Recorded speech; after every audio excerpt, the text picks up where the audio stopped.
The government drops her economic, financial, social and cultural program for 2021 in Parliament with a financial envelope of 4,865 billion CFA francs to move the vision if given the green light by the country's lawmakers. Female entrepreneurs from Africa open discussions in Yaoundé on how to overcome social and financial hurdles that bar female entrepreneurship development and undermine their contribution in economic progress. World football legend Diego Armando Maradona is no more. The acrobatic football juggler died early this afternoon of heart attack 2 weeks after a hospital visit. Those are our top stories. Hello, and thanks for joining us on the 7:30 News. I am Ben Menopofong.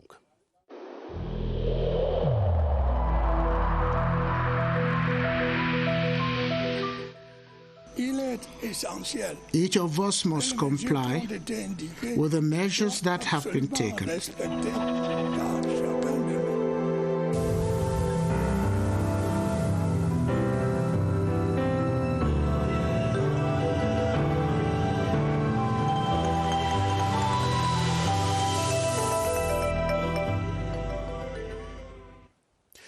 Thanks for joining us once again. And as I was announcing, the Prime Minister, head of government, was today at the National Assembly to present the government financial, economic, social and cultural program for 2021 before the lawmakers with an envelope of some 4,865 billion CFA francs with which to run that program once the new year begins. We shall be coming back to that story later in this newscast, but time for us to say the African female entrepreneurs have opened reflections in Yaoundé on how to overcome the hurdles that bar them from accessing funds that can take their businesses to the next level.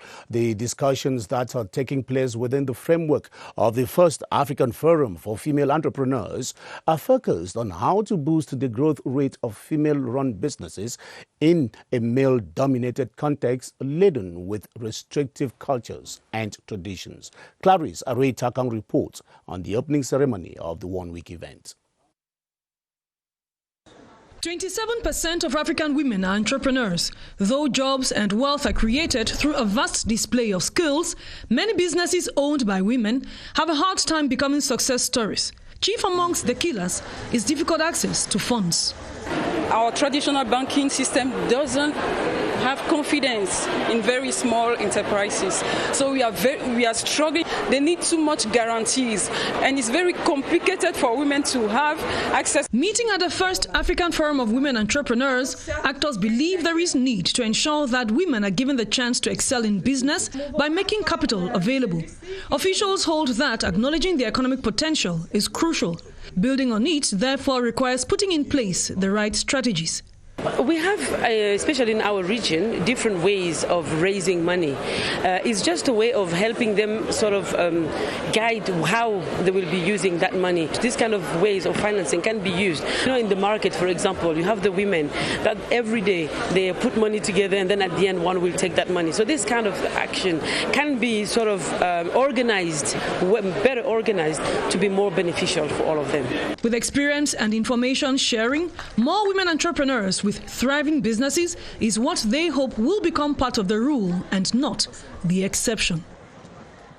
While Africa boasts of the highest female-run businesses in the world, women continue to face challenges that are unique to them in their business endeavors. From social to financial barriers, the hurdles to overcome on their road to success are massive. However, and as Constantine Baum reports, a good number of them are now turning these obstacles to opportunities.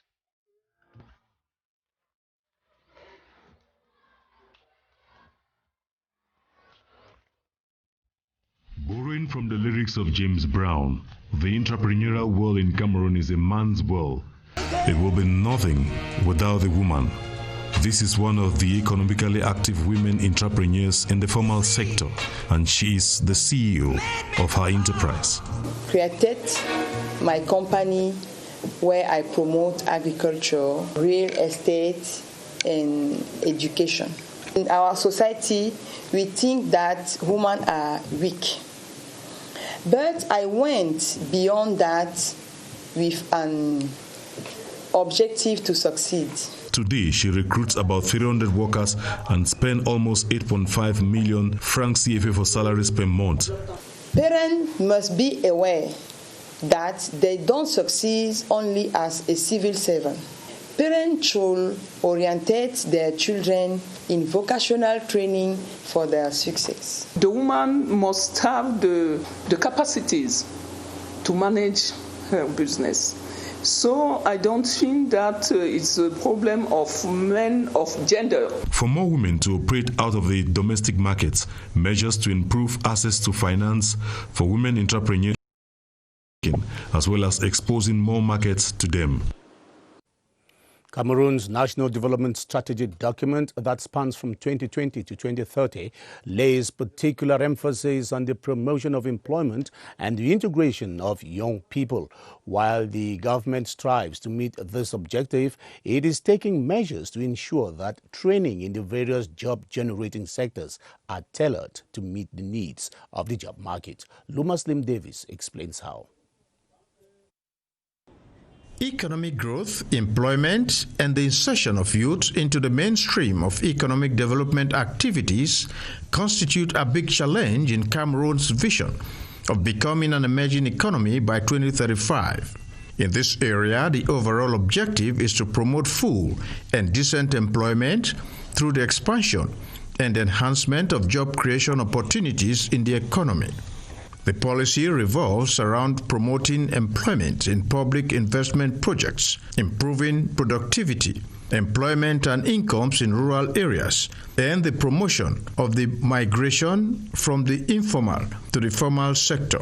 Focus is also to match training to employment needs and improving vocational integration system and regulating the labor market. Youths being the future flag bearers in the various sectors of economic development will therefore constitute a solid foundation base for durable economic development if given their proper role and position and the means and latitude to excel. 2 million Cameroonians suffer from bilharzia, while 10 million others are affected by intestinal worms. The figures were disclosed yesterday at Ayaz in the Nyong and Fumu division of the Central Region by the Secretary of State in the Ministry of Public Health, Halima Yato, during the 2020 National Deworming Campaign launch. Ewane Epole reports the trainers' chief training workshop of the exercise. Of Higher Education on Territorial Governance and Decentralization. It aimed at reinforcing the capacities of managers of central and decentralized services of the agency for the promotion of small and medium-sized enterprises, APME. Work specifically in transformation and valorization of agricultural product. For 3 days, participants were drilled on managing community development activities. Be it cassava into gari, be it cocoa into chocolate. When they add value in any agricultural product, that's what we are working on for Littoral and Southwest. This will help to create wealth for the development of municipalities in the country and the fight against hunger and poverty. The government's economic, financial, social and cultural program for the year 2021 will be directed towards infrastructural development, the supply of special amenities and boosting the resilience of the economy of Cameroon. The program was made public today by Prime Minister Joseph John Gute during a plenary sitting of the National Assembly presided over by House Speaker Kavai Yege Jibril. The head of government disclosed that the program is based on a budget of 4,865 billion 200 million CFA francs. Star Building correspondent Christian Cheatam presents an overview of the 2021 program. During his presentation, the Prime Minister said Cameroon's economic, financial, social and cultural program for 2021 will seek to create resilience and will be rolled out depending on the evolution of the COVID-19 pandemic. The program targets infrastructural development, especially in the domain of road construction, where the tarring of 423 kilometers of road across the country is on program. In the domain of water and energy, the 2021 program targets the construction of transport lines for energy from the Bini Awarak Hydroelectricity Dam and the start of reconstruction of the National Oil Refinery Sonara, amongst others. In the domain of transport, the restructuring of the National Air Carrier, Cameco, will be top on the agenda. In the domain of decentralization, the consolidation of the special status in the Northwest and Southwest is the lead item. Prime Minister Joseph Diongute said 2021 will also be marked by improvements in agriculture, the development of school infrastructures, the digitalization of procedures in the Justice Ministry, as well as for business creation, as well as the continuation of the 3-year emergency plan. Efforts will also be geared towards the completion of all AFCON projects. The Prime Minister said the economic, financial, social and cultural program for 2021 is based on a budget of 4,865.2 billion francs. Speaking about the 2020 campaign, Joseph Diongute explained that despite the disruptions caused by COVID-19, it was marked by the continuation of projects under the 3-year emergency plan, as well as the enhancement of the decentralization process. On paper, the 2021 Economic, Financial, Social and Cultural Program of the government sounds very ambitious, especially given that it touches on most of the areas that Cameroonians have been expecting the government to work on to change lives and improve standards of living. The country's lawmakers have been reacting to it differently depending on how much it affects their respective constituencies. Their reactions are compiled in the following report with Esther Kima. The lofty development program for 2021 is diversely appreciated by the legislators. The government has thought about the youth, and if they are going down to touch those who are willing to work, cultivate the land, that's a great idea. He did an exercise that was in line with the actual context of things. I would like to appreciate the fact that he made sure that we were warned about all the difficulties. The tarring and rehabilitation of roads, as well as water and energy offers, are considered worthwhile. We have acute shortage of water, we have acute shortage of electricity. I feel very satisfied that the Prime Minister has touched on this. I was impressed to hear that many roads will be rehabilitated and some will be tarred. The refurbishing of Sonara is also applauded. Sonara is the breadbasket of the whole nation, and we have really been a little disturbed that the work has not actually started. Others remain skeptical about the Universal Health Coverage Plan. No, because I have listened all these presentations, and he's saying the same thing he has said the 3 or 4 past years. We think that concerning the expenditures, he didn't talk about the variation between 2020 and 2021. That notwithstanding, the reconstruction of crisis-stricken regions is hailed. We made mention of it. I think I felt reassured that once more the people of Muyuka subdivision will see their houses, will see their assets that they got destroyed, reconstructed. A deeper appraisal of the economic and financial program will be made when the state budget of 4,865.2 billion CFA francs is examined. Away from Parliament, let's talk gender issues as the 16 days of activism against gender-based violence has been launched in Yaoundé with a call for a global mobilization to mitigate the socioeconomic consequences of COVID-19 on women and the girl child. The call came from the Minister of Women's Empowerment and the Family, Marie-Theresa Benaondua, who presided over the launch today, lamenting that some women and girls pay gender-based violence with their lives. Emmanuela Vernier reports on the things she heard and saw today at the launch. They have come together from diverse backgrounds to preach against violence on women and girls, and for 16 days they will be sensitizing all on the psychological as well as mental consequences of violence and why it must stop. We have to give them psychosocial support. We can keep them when they are in danger in a safe space, giving them some funds for income-generating activities, And mostly we have to go through sensitizations. The victims of all sorts of violence are speaking out. No other woman, according to them, or girl should go through what they experience. And so partnering with men to end violence on women and girls is ideal.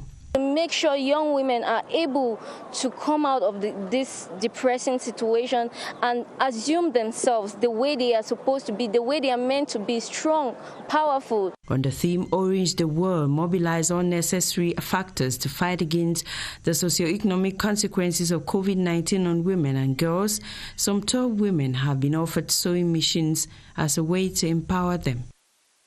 Accordingly, women from the different walks of life in the Northwest region have vowed to speak out against the killing and the decapitation as a result of the crisis in the two English-speaking regions until the conflict is over. They raised their voices today in Bamenda during an ecumenical service to pray for peace in the country. From Bamenda, Mercy Kusi tells us more.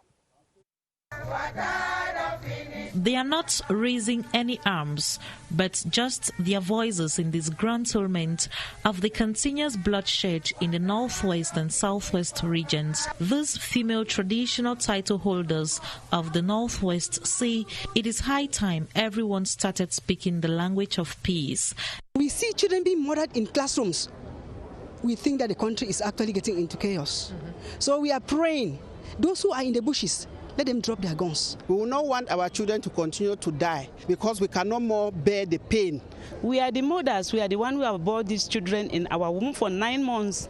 We cannot sit and wait that it will happen again before we talk. They were joined in this ecumenical service for peace by some of the region's female parliamentarians and the Director General of CAMTEL, Ya Judith Achidi, herself a traditional title holder who later on paid a courtesy visit to the DDR Center in Bamenda. There, she offered gifts to the ex-fighters and congratulated them for choosing peace while calling on their peers who are still carrying arms to follow their example. The Cameroon Real Estate Corporation, SIC, and the UN Habitat have signed a 2 billion CFA francs partnership agreement for technical support of the institutional reforms in the Real Estate Corporation. The deal, signed by the Deputy Executive Director of UN Habitat, Victor Kisap, and the Director General of SIC, Amadou Sadouana, will be implemented for a period of 5 years to strengthen operations in low-cost housing and resource mobilization. Details with Gerard Nanjie Yambe. This partnership agreement of 2 billion francs CFA between the United Nations Human Settlements Program and the Cameroon Real Estate Company SIC has come to address the housing inadequacy in the country. We want to make old cities of the country attractive, after which we shall be rehabilitating some degraded existing low-cost houses. During the 5-year project, UN Habitat will assist SIC set up bankable projects to raise additional funds. We also want to put in place a technological system to ensure a quality way of building low-cost houses for the good of our people. 40,000 new housing units are expected to be realized by 2035. This agreement comes after the MOU was signed on May 31st, 2019 in Nairobi between the UN Habitat and SIC.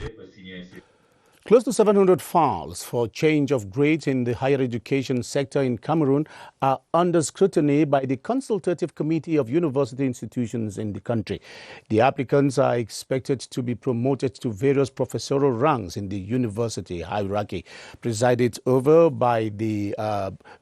over deliberations which started today in Yaoundé, the Minister of Higher Education and Chancellor of the Academic Orders, Professor Jacques Famendongo, called on members of the committee to be fair in their evaluation. Details with Baldwin Sama.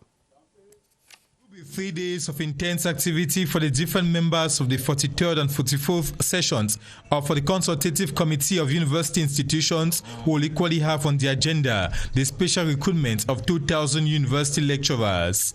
The different members, alongside selected experts, will examine 679 files for change of grades in different categories in the higher education sector. In 3 days, you have to examine the files of candidates, and then at least we should know who is able to succeed and to go further, you need to have publications. You need to teach. You need to participate in the development of your university. While opening deliberations, the Minister of State, Minister of Higher Education, Professor Jacques Famendongo, called on the different participants to be objective for promotion to be based on merits. Attended by the different rectors and vice-chancellors of the different state universities, confidentiality should be their watchwords, as henceforth a period of 6 years is required to move from a lecturer to an associate professor. Thanks for watching the news on the Cameroon Radio Television, the CRTV, as we beam live from Yaoundé.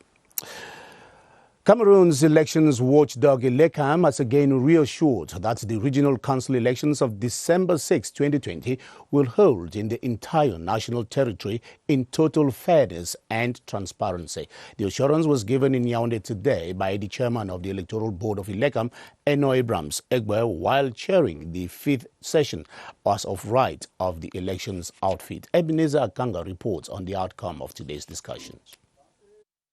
The 5th session as of right of the Electoral Board of Elecam was to evaluate the level of preparations for the regional council elections. All the electoral material is in place, and all the actors have been ready. Security measures have been taken, especially for the areas that are prone to security problems, notably the 5 regions: the northwest, southwest, the east, the far north, and to some measures the Adamawa area.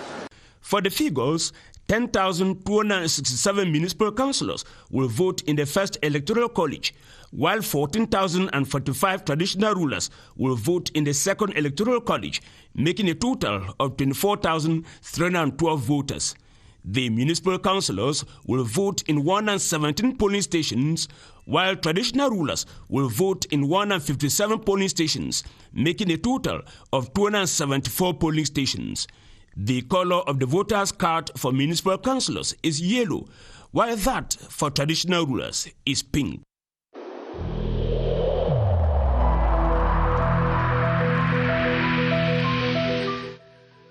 The wearing of face masks in public places will be mandatory until further notice.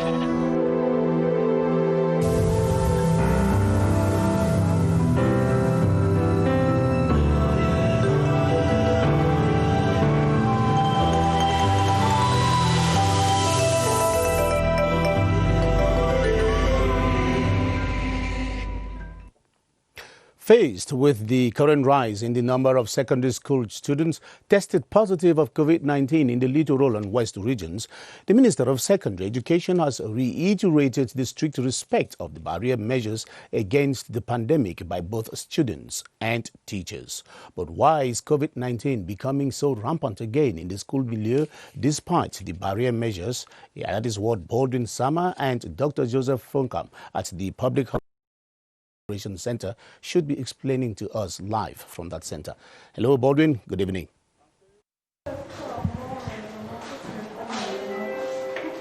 Good evening to you, Ben Menopufong. I should say it's with mixed feelings that officials of the Ministry of Secondary Education got news for this increase in the number of students tested positive for COVID-19 in the littoral and west regions of the country. And that's why the minister had to come up with this press release insisting on the strict respect of most of these barrier measures on the different school campuses. We discussed that tonight with our guest, Dr. Joseph Fonkam. He is a virologist. Good evening to you, Doctor. Good evening, Baldwin. As a virologist, most of these measures outlined by the Ministry of Secondary Education are the normal anti-COVID-19 barrier measures. How does this virus spread, especially in the school milieu?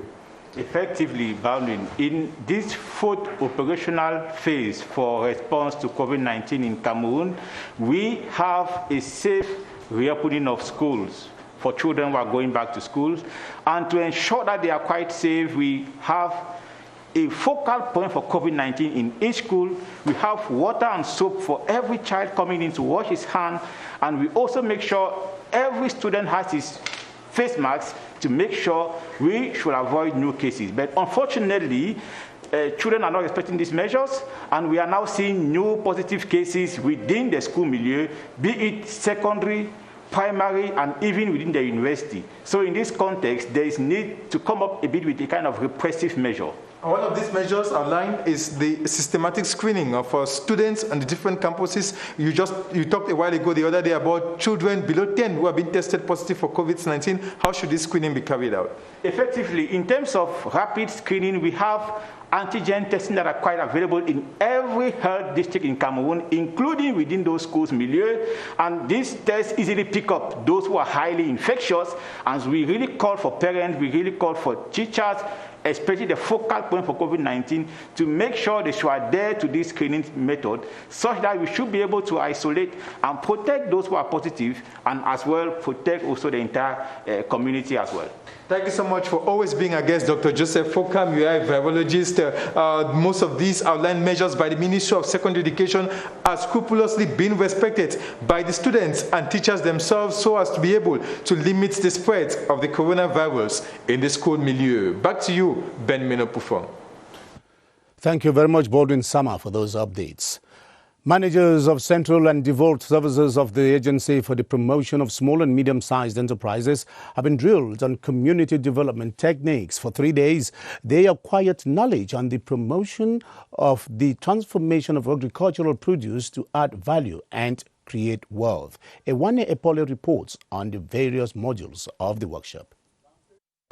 The health of school-age children is one of Cameroon government's preoccupation. This was reiterated by the Secretary of State in the Ministry of Public Health in charge of epidemics and pandemics, Alim Garga Hayatu, and the Secretary of State in the Ministry of Basic Education, Ashiri Kilo, while launching the 2020 National Deworming campaign at Government Primary School Ayos in the Nyong and Fumo division of the Central Region. Our kids range from ages 4 to 15, and these are the most vulnerable kids for worms. So this exercise of deworming is really very good. Figures indicate that 2 million Cameroonians suffer from bilharzia, while more than 10 million others are suffering from intestinal worms, with school-age children being the most affected. A donation of COVID-19 kits to schools in Ayos crowned the ceremony. And as you must have corrected, that was Ewane Epole reporting, no doubt, but he was talking about the deworming of children in the Ayos area in the central region of Cameroon. We move over to the other story now. Orange Cameroon has rehabilitated and equipped a primary school and a health center in Mumur, a locality in the far north region of Cameroon. Rehabilitated with over 70 million CFA francs, more than 600 people will be benefiting from the two social structures whose rehabilitation, as I was saying, cost over 70 million CFA francs to Orange Cameroon. From Marwa, Henry Tato Ekambi reports. The people of the locality of Mumu in the Mayokani division of the far north had seen their government primary school and health center move to an advanced stage of degradation. Patients were in distress and pupils were learning in worrisome conditions. Then the Orange Foundation Cameroon steps in with 70 million CFA francs, and the structures were metamorphosed into these magnificent structures. We used to sit beton blocks because we did not have desks. We thank Orange Foundation for our desks that is helping us greatly to learn. Orange has brought our hospital back to life, and they added new working materials. This corporate social responsibility under Orange Foundation's project dubbed Orange Villages also funded the construction of boreholes near these buildings that were without such facilities before. All of those to improve the school environment, to improve the quality of health care administered here at the health center. We also gave an important donation of equipment.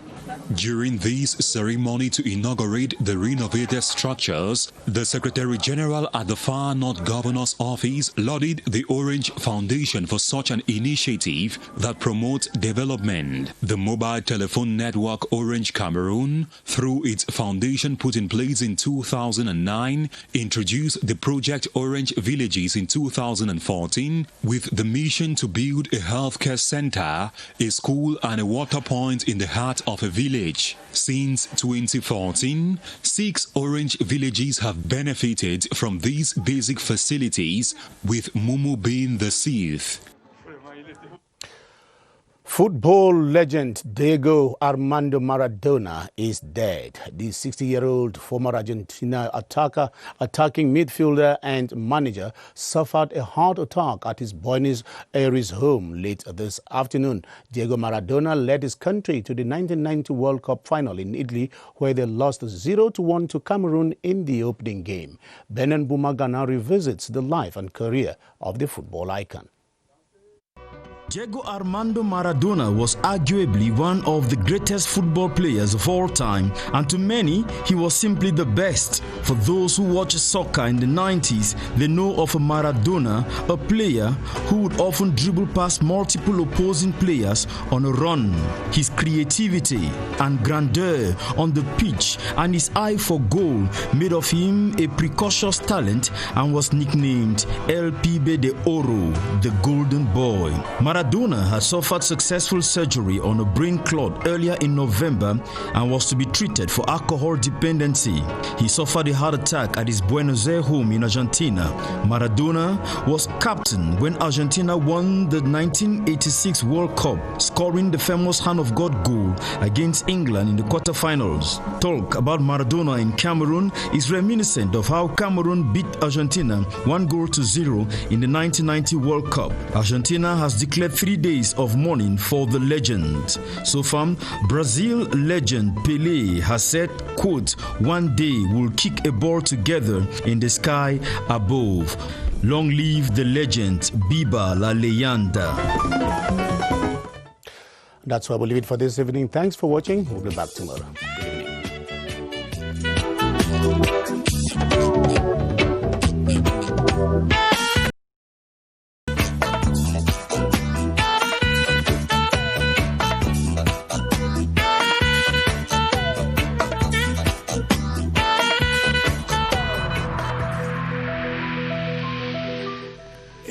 In this connection, we should avoid stigmatizing